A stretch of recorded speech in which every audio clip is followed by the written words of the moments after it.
লামনিংয়ে উপস্থিত বিজেপি প্রার্থী শিবু মিশ্র লামনিং থেকে তিনি এ নিয়ে তৃতীয়বার প্রার্থিত্ব পেয়েছেন। কিছুক্ষণ আগে লামনিংয়ে এসে উপস্থিত হয়েছেন তিনি এবং তাকে ফুলের মালা দিয়ে একেবারে স্বাগত জানানো হয় এবং কর্মী সমর্থকরা উচ্ছ্বাসে মেতেছেন। বৃহস্পতিবার বিজেপি প্রার্থী তালিকা প্রকাশ হতে শিবু মিশ্রের সমর্থকদের মধ্যে উল্লাস দেখা যায়। দেখাচ্ছে ছবি, আপনাদের দেখতেই পাচ্ছেন এক উৎসব মুখর পরিবেশ লামনিংয়ে। কিছুক্ষণ আগে লামনিংয়ে এসে উপস্থিত হয়েছেন বিধায়ক বিজেপি প্রার্থী শিবু মিশ্র। বিজেপি প্রার্থী শিবু মিশ্র কিছুক্ষণ আগে এসে উপস্থিত হয়েছেন লামনিং এবং দেখতেই পাচ্ছেন সেখানকার সাধারণ মানুষের ঢল এবং তাকে স্বাগত জানাতে বহু কর্মী সমর্থক সহ স্থানীয়রা সেখানে উপস্থিত হয়েছেন। নাচে গানে মেতে উঠেছেন তারা এবং তাকে একেবারে মিছিল করে নিয়ে যাওয়া হয়।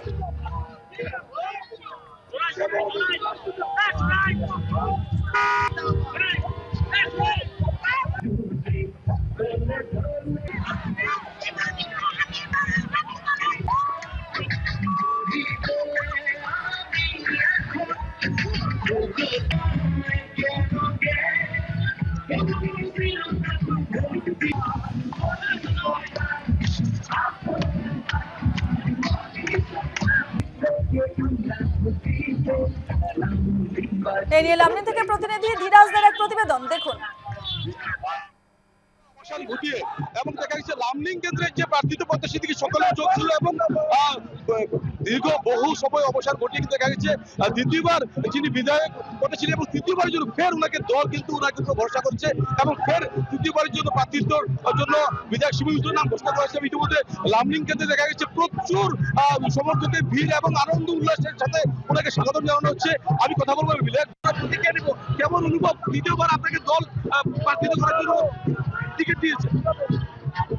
আমি আপনার মাধ্যমে আমাদের আসাম রাজনৈতিক নেতৃবর্গ, সম্মানীয় রাজ্যিক সভাপতি দিলীপ চৌধুরী মহোদয় এবং কেন্দ্রীয় সভাপতি সম্মানীয় নেতৃত্বহীন মহোদয়কে প্রমুখ করে আসামে বিশেষ করে সম্মানীয় মুখ্যমন্ত্রী রক্ষামন্ত্রী মহোদয় তথা বিভিন্ন দল সংগঠনে যারা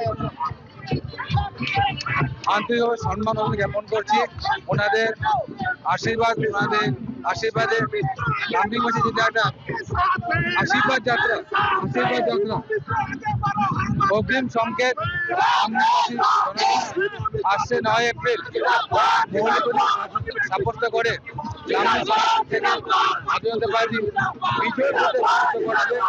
এবং তৃতীয়বারের জন্য জয়যুক্ত হবে। দেখা গেছে যে করছে যে এবং গত বছর আপনি হারিয়েছেন, এবার কত হাজার ভোটে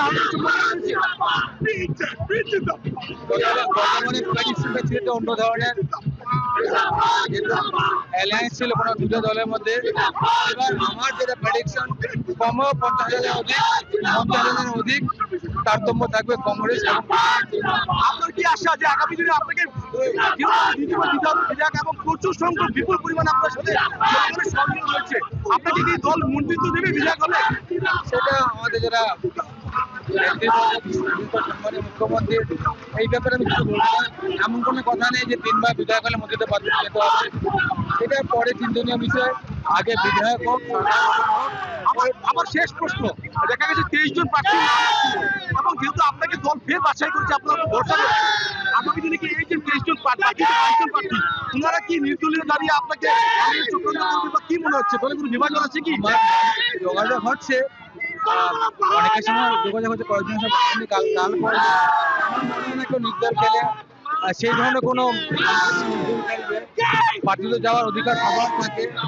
তাই জন্য আমার জনগণের যেটা আশীর্বাদ, জনগণের যেটা মনস্কামনা ছিল সেটাকে আমার ভারতীয় দল সম্মান দিয়েছে। তার জন্য পুনর্বার ভারতীয় আসামের সংগঠন, কেন্দ্র সংগঠন এবং আসামের সম্মানীয় মুখ্যমন্ত্রী, প্রত্যেক মুখ্যমন্ত্রীকে আমার প্রাণ ভরা সম্মান। নিশ্চয়ই আমরা কথা বললাম বিজেপি প্রার্থী শিবু মিশ্র এবং উনি আশাবাদী যে আগামী নির্বাচনে কিন্তু প্রায় 50,000-এর অধিক ভোটে উনি জয়যুক্ত হওয়ার সম্ভাবনা রয়েছে।